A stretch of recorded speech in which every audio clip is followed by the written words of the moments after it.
Hey. Don't ever let somebody tell you you can't do something.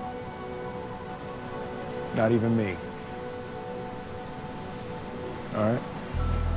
All right. You got a dream, you got to protect it. People can't do something themselves. They want to tell you you can't do it.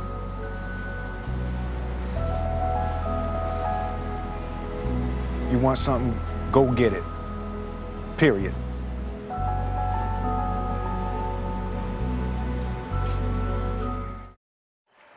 I am so honored to be here, to be a small part of the beginning and the birth of a brand.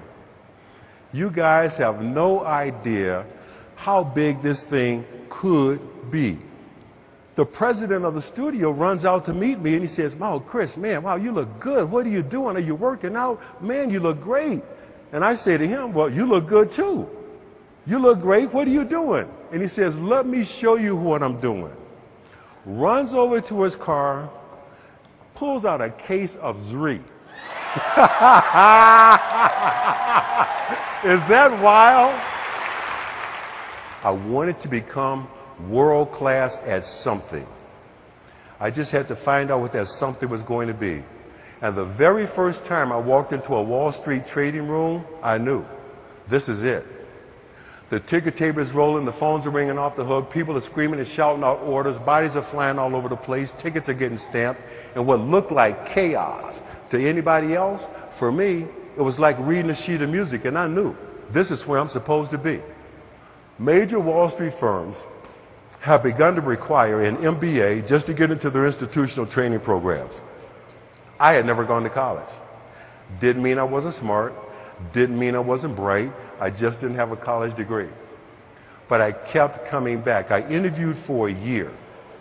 I started spending a lot of time with this guy in his office in downtown San Francisco, learning what a stockbroker does, when I was supposed to be 40 miles away selling scientific equipment.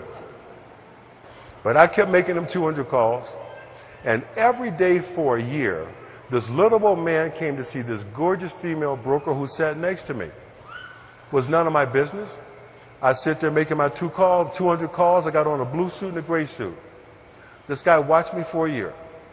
And one day he comes over to me and says, "What are you doing here? You don't belong here.